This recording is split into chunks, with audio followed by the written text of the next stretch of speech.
Maître Tumerel, et merci aussi pour cette transition vers le rôle des parlementaires. Donc, Maître Tumerel vient de nous faire un petit topo sur l'action juridique qui est menée pour faire appliquer la loi. Simplement, on va passer maintenant sur l'action politique pour faire respecter ces lois. Je vais me donner la parole et après, je la passerai à Marie. Et à l'issue de ces deux interventions, on aura un temps de questions-réponses. Donc, je sais que vous êtes impatients de nous en poser des dizaines. C'est pour juste vous dire, voilà, tenez encore quelques secondes, quelques minutes et on aura cet échange. Alors, sur l'action politique pour faire appliquer la loi. Comme cela a été présenté, l'aventure Secret Toxique a commencé il y a 2 ans. Et pour ce qui me concerne, c'est à la fin de l'année 2020 que j'ai rejoint la campagne et que je l'ai fait en tant que parlementaire pour y mener des actions. La première étude scientifique citée, c'était celle des professeurs Serralini et Junger, avait révélé la présence dans des pesticides de produits toxiques non déclarés. Ça a été rappelé par Andy.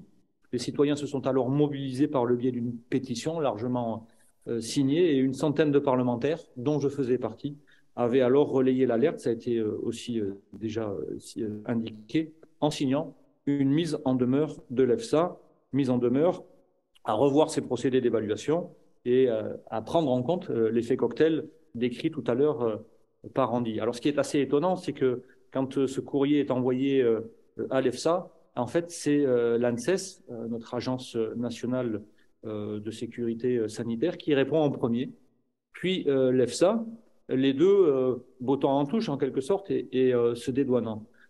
Je trouve que cela est assez éclairant sur l'embarras en fait qui avait été provoqué par ce courrier, l'embarras des deux institutions qui essayaient du coup, en se renvoyant un petit peu la balle, d'éviter que soient pointées les carences de leurs travaux respectifs.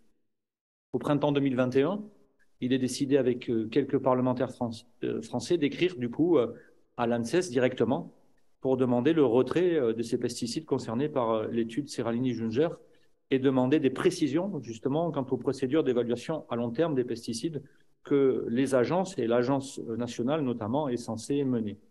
Je voulais juste souligner que c'est pour moi vraiment le rôle des parlementaires, et là je parle à mes collègues et à leurs assistants qui sont là aujourd'hui. Les parlementaires sont là vraiment dans leur rôle de contrôle de l'application de la loi en faisant cette démarche-là, et c'est vraiment important de pouvoir le faire. Une poignée de courriers sont donc à ce moment-là échangés entre les parlementaires et l'équipe de l'ANSES, et on obtient enfin un rendez-vous grâce à ces courriers, un rendez-vous dans les locaux de l'ANSES pour discuter directement sur ces procédures. Et je voudrais signaler que seule l'action parlementaire a permis d'obtenir cette discussion directe, ces échanges directs qui sont utiles, j'allais dire, autant pour l'agence sanitaire que pour nous-mêmes, à mettre en avant les carences. C'était indispensable parce que ces rendez-vous directs n'ont jamais pu être obtenus par les associations qui composent Secret Toxique, et seule, j'allais dire, la qualité de parlementaire a permis de pousser la porte d'une manière un peu plus efficace. Concernant les produits qui sont ciblés par l'étude, il nous sera alors rétorqué qu'une étude comparative officielle a été menée par la DGCCRF. Je veux parler des produits qu'évoquait Andy, qui étaient non spécifiés sur l'étiquette de ces produits étudiés par l'étude Serralini-Junger. Et donc, on nous dit, bon voilà, la DGCCRF a mené une étude comparative et en fait, les résultats ne sont pas corroborés, ceux qui étaient menés par l'étude scientifique précédente. Fin de l'histoire, circuler, il n'y a rien à voir, tout va bien.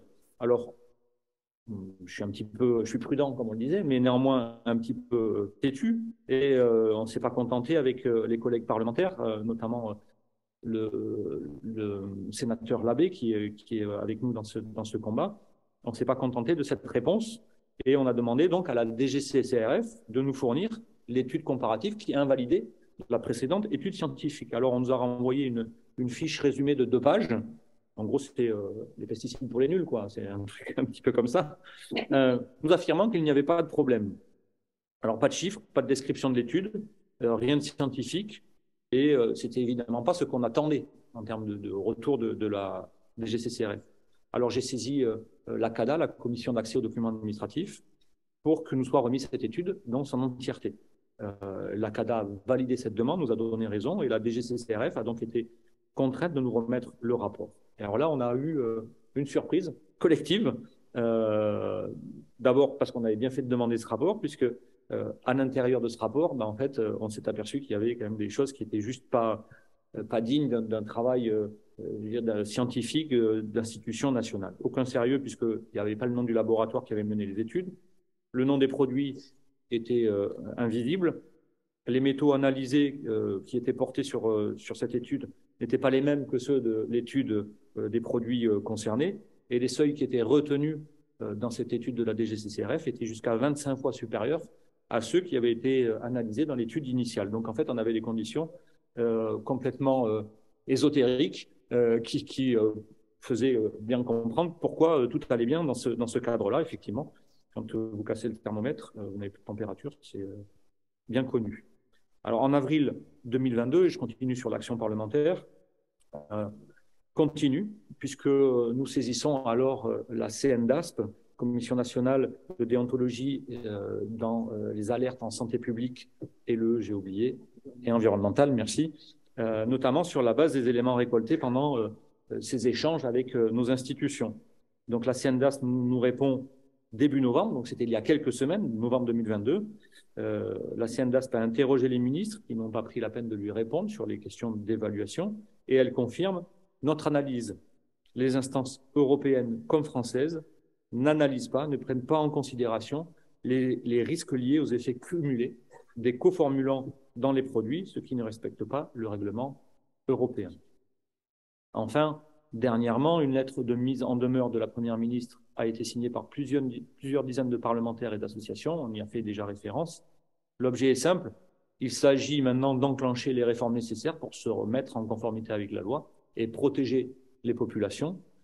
Ce qui est évidemment la première des choses, ce qui consisterait notamment à inclure dans les dossiers de demande d'autorisation de mise sur le marché des pesticides des analyses de toxicité à long terme et de cancérogénicité portant sur les formulations complètes des produits. Je veux revenir vraiment là-dessus, c'est pour s'il y a des néophytes sur cette question-là. Au niveau européen, l'EFSA analyse les matières actives et nos instances nationales autorisent la mise sur le marché de formulations complètes, c'est-à-dire les formulations commerciales. Et donc ça, c'est vraiment important que ce travail soit fait sur les formulations complètes avant la mise sur le marché. Donc, en l'absence d'action ou de réponse du gouvernement, un recours sera déposé devant le Conseil d'État pour enfin obtenir ces réponses. Lors de toutes ces étapes, la présence de parlementaires a donc été indispensable. Pourtant, l'action était hors les murs de l'Assemblée, en dehors des missions classiques d'écriture et de vote de la loi, mais pleinement dans le mandat de contrôle de l'action du gouvernement, je l'ai déjà mentionné, notamment dans ce cas particulier des pesticides.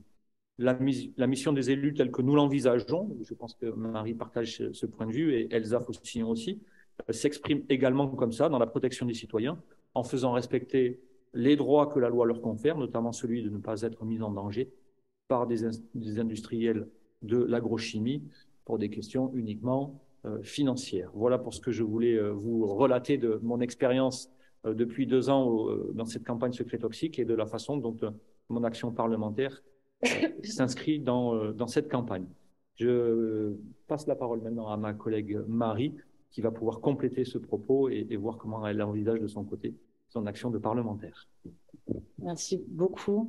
Bonjour à toutes et tous. Merci à Secret Toxique pour l'organisation et l'invitation à participer à ce colloque sur un sujet qui est encore trop occulté, alors qu'il touche notre santé, notre environnement, notre bien-être et notre droit à vivre dans un environnement sain. Je vais m'exprimer aussi en prenant un tout petit peu le temps de parole d'Elsa Faucillon, qui s'excuse de ne pouvoir être présente.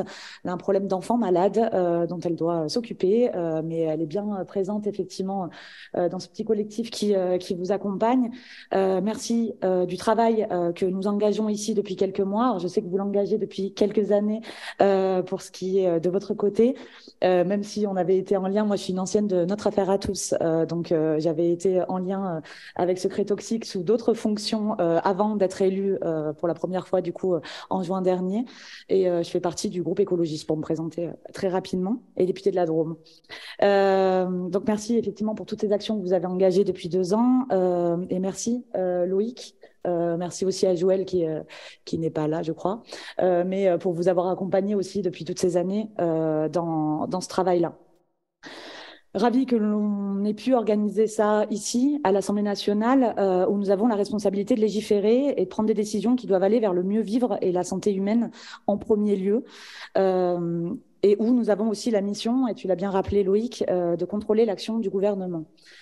Sur ce sujet si important, nous nous devons d'alerter, car la France reste à ce jour, en valeur absolue, parmi les plus gros consommateurs de pesticides d'Europe, et tous les plans éco-phyto ont échoué à réduire notre part de pesticides.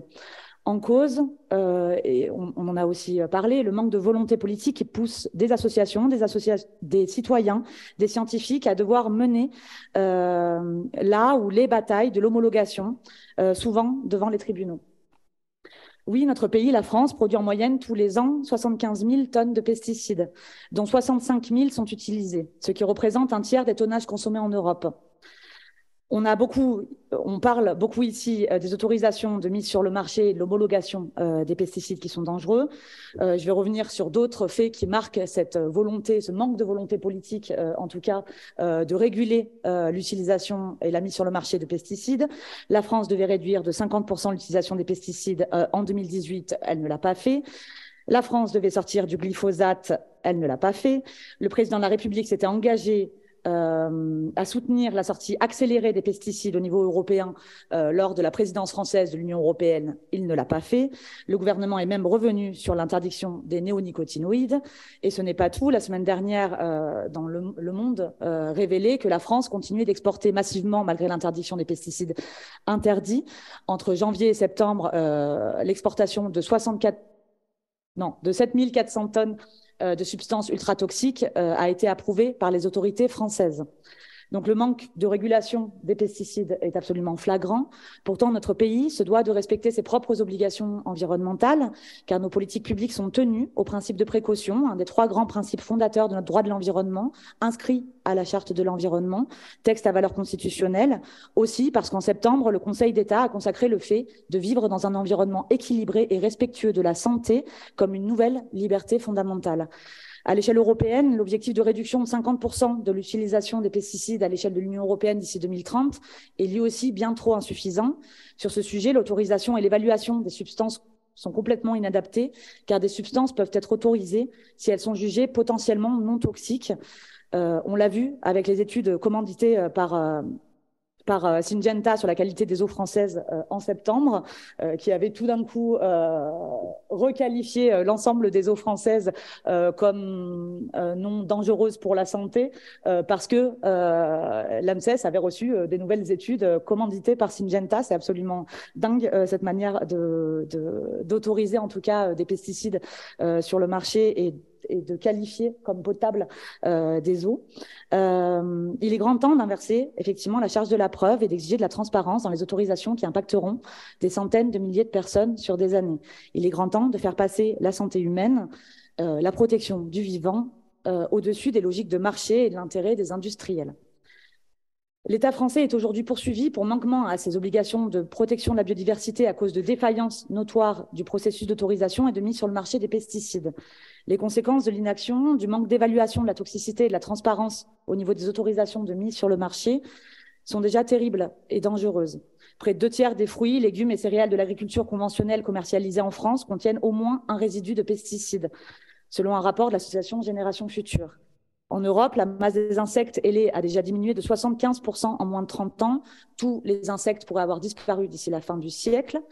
Près de 20% des Français, soit environ 12 millions de personnes, ont été exposées régulièrement ou épisodiquement à une eau non conforme aux critères de qualité, du fait notamment de la présence de substances chimiques. J'en profite pour dire ici notre pensée à l'agriculteur Paul François, qui se voit indemnisé ce matin, je crois qu'on l'a appris aujourd'hui, qui se voit indemnisé 10 000 €, ce qui est assez ridicule, par Bayer et Monsanto pour son intoxication à l'herbicide Lasso. Donc là aussi, on a un combat à mener. Je sais que ce sera discuté aussi ce matin dans la suite des tables rondes.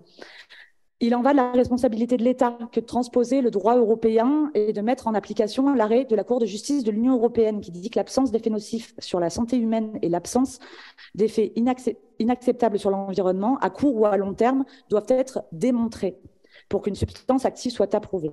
Il ne s'agit pas là de simples dossiers administratifs traités par une élite. Ces autorisations concernent de vrais gens, notre système de santé, notre vie sur Terre.